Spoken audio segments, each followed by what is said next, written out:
అందరికీ నమస్కారం.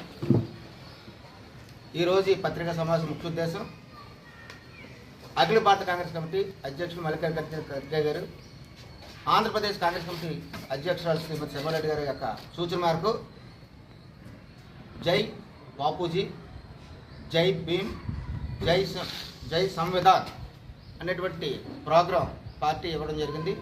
అది ఈరోజు తూర్పుగోదావరి జిల్లా కాంగ్రెస్ కమిటీ ఆధ్వర్యంలో మొన్న అంబేద్కర్ విగ్రహం గారి దగ్గర వారికి ఒక వినతి పత్రం ఇవ్వడం జరిగింది.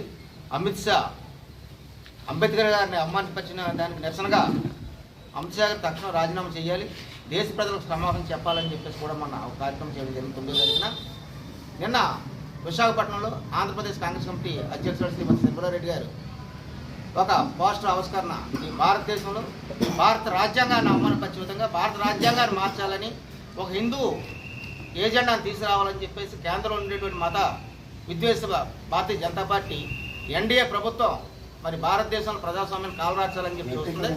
దీనిని ప్రజలందరూ కూడా వివరించాలని, అదేవిధంగా ఈ దేశంలో మరి బాబాసాహెబ్ అంబేద్కర్ గారు ఒక దళిత నేతగా, ప్రపంచ మేధావిగా భారత రాజ్యాంగాన్ని రచించడమే కాకుండా ప్రపంచ దేశాల్లో ఎనలేని ఉన్నటువంటి అంబేద్కర్ గారిని మరి దూషించి మాట్లాడడం ఈ యొక్క బీజేపీ ప్రభుత్వం చేతనందనగానే వేస్తున్నాం.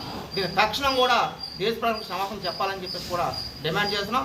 అదేవిధంగా అమిత్ షా మరి క్షమాపణ చెప్పి అంబేద్కర్ గారికి వారు ఒక పూర్తిగా దేశ ప్రజలందరూ కూడా క్షమాపణ చెప్పి రాజీనామా చేయాలని చెప్పేసి కూడా